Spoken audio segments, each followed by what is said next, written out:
जादुई बैट।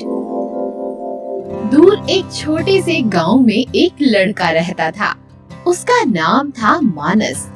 मानस की माँ घरों में बर्तन धोने का काम किया करती थी और उसके पिता लकड़ी काटकर बेचने का काम किया करते थे। मानस बहुत ही होशियार और माहिर खिलाड़ी था। मानस को क्रिकेट खेलना बहुत अच्छा लगता था। वो अपनी गली मोहल्ले में उसके कुछ दोस्तों के साथ क्रिकेट खेला करता था। मानस का बहुत बड़ा सपना था कि वो एक क्रिकेटर बने। वो अपने सपने को पूरा करने के लिए मेहनत भी किया करता था। एक दिन उसने अपने पिताजी से कहा, पिताजी आप कहाँ जा रहे हैं? बेटा मैं नदी के उस पार वाले जंगल में जा रहा हूँ। वहाँ की लकड़ियाँ बहुत अच्छी हैं। उन्हें बेचकर कुछ रुपए मिलेंगे तो तुम एक बॉल खरीद लेना। मानस ये सुनकर बड़ा ही खुश होता है और अपने माँ पिताजी को खुशी खुशी अलविदा कहता है।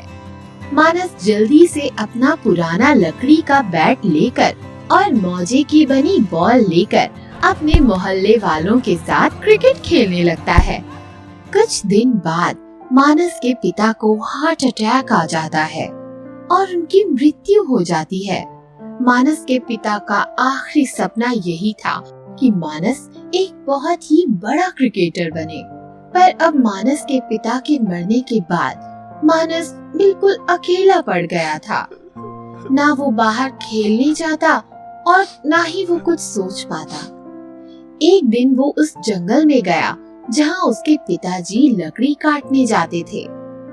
वहीं पास नदी के किनारे एक लड़की बेहोश पड़ी थी। मानस उसकी मदद करने जाता है। उठो उठो, क्या तुम ठीक हो? मैं तुम्हारे लिए पानी लाता हूँ। धन्यवाद, मैं एक परी हूँ।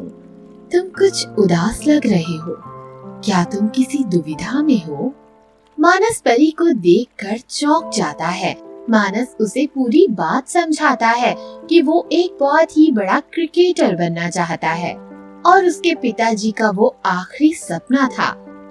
उसके पिताजी इसी जंगल में आखिरी बार आए थे।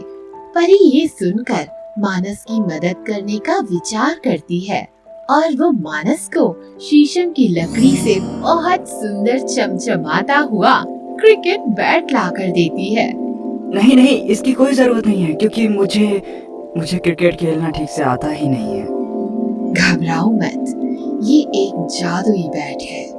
इसे एक बार इस्तेमाल करके देखो, पर हाँ, इसका सिर्फ और सिर्फ अच्छा ही उपयोग होना चाहिए।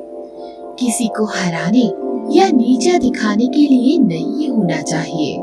मानस परी की बात पर यकीन कर लेता है और बैट लेकर आ जाता है।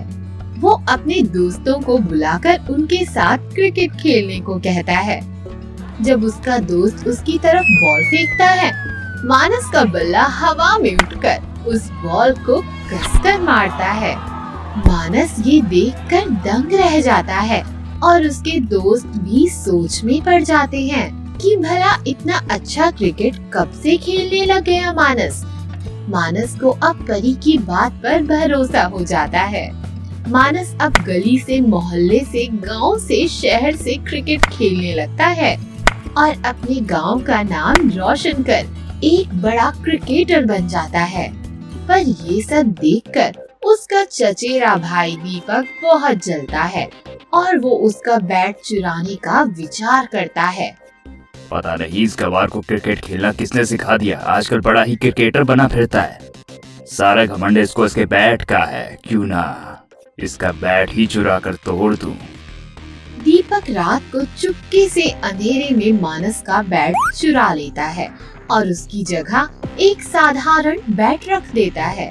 अगली सुबह जब मानस उठता है, उसको अपने बैट में कुछ अजीब सा लगता है कि ये जादुई नहीं है।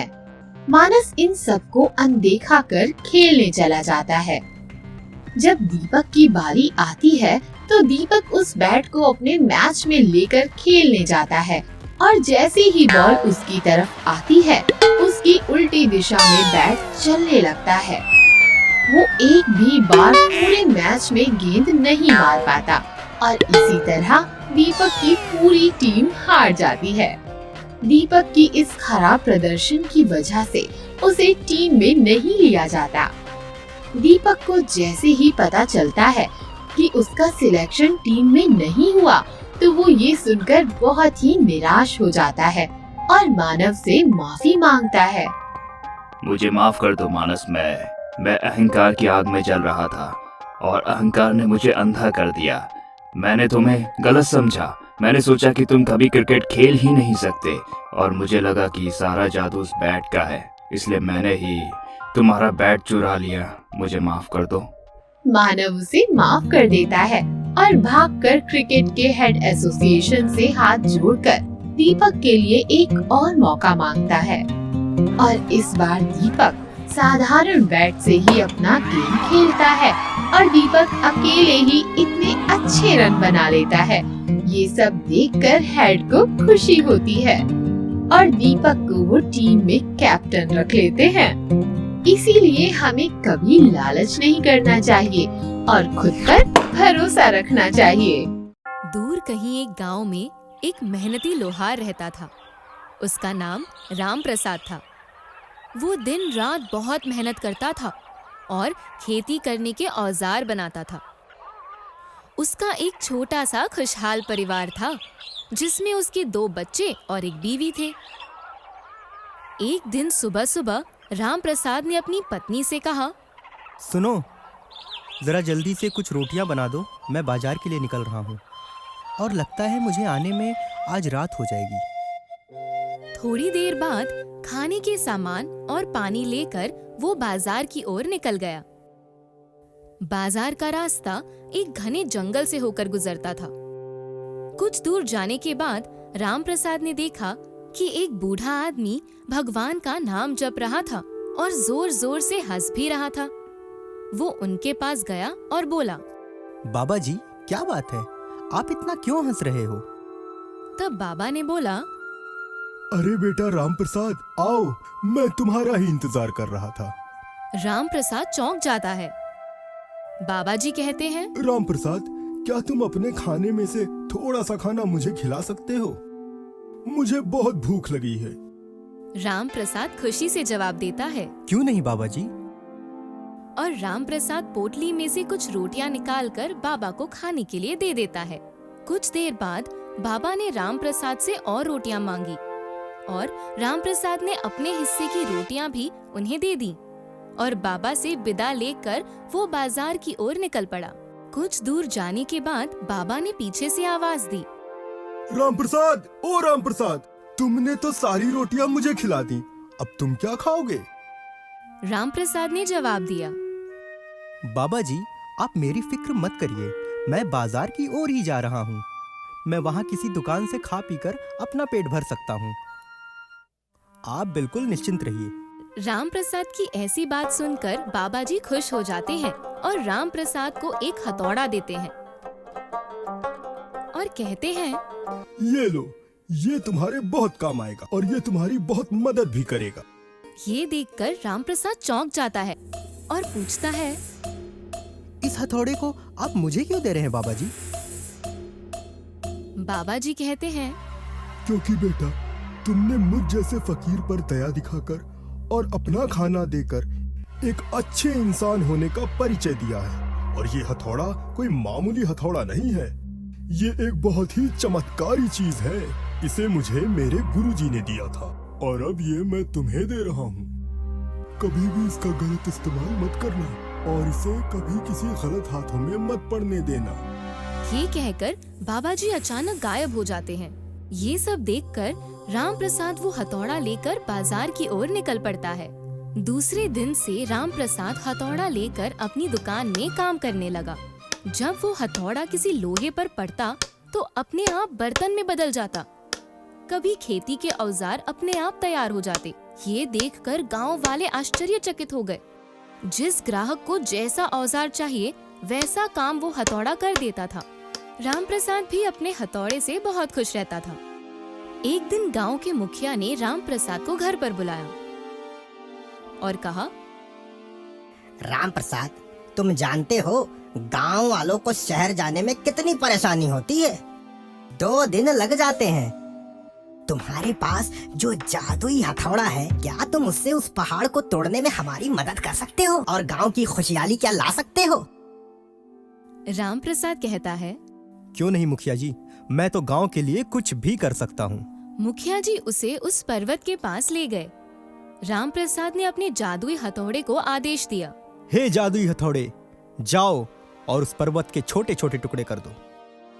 हथौड़ा वहाँ से उड़ता है और देखते ही देखते पहाड़ को कुरेद डालता है।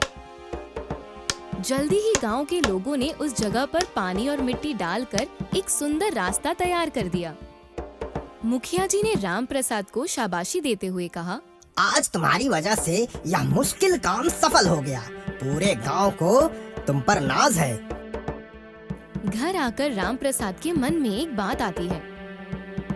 वो सोचता है, पहली बात तो ये है कि मेहनत का काम तो हथौड़े ने किया, और दूसरी बात ये है कि नई सड़क का जो लाभ होगा वो पूरे गांव वालों को मिले, तो फिर इसमें मेरा क्या फायदा है।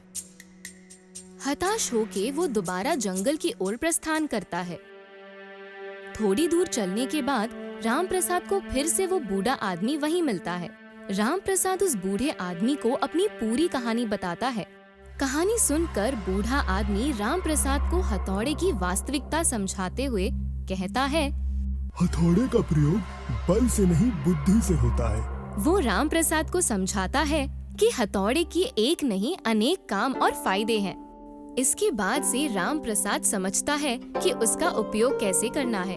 वो अपने हथौड़े का उपयोग सिर्फ खेती के औजार नहीं बल्कि अलग अलग चीजें बनाने में और तोड़ने में करने लगा, और बर्तन बनाने आदि काम करते करते देखते ही देखते राम प्रसाद एक अमीर आदमी बन गया और उसका अपना सपना पूरा हो गया। आज हमने क्या सीखा? हमारे पास जो चीजें होती हैं, उसका मोल हमें पहचानना चाहिए।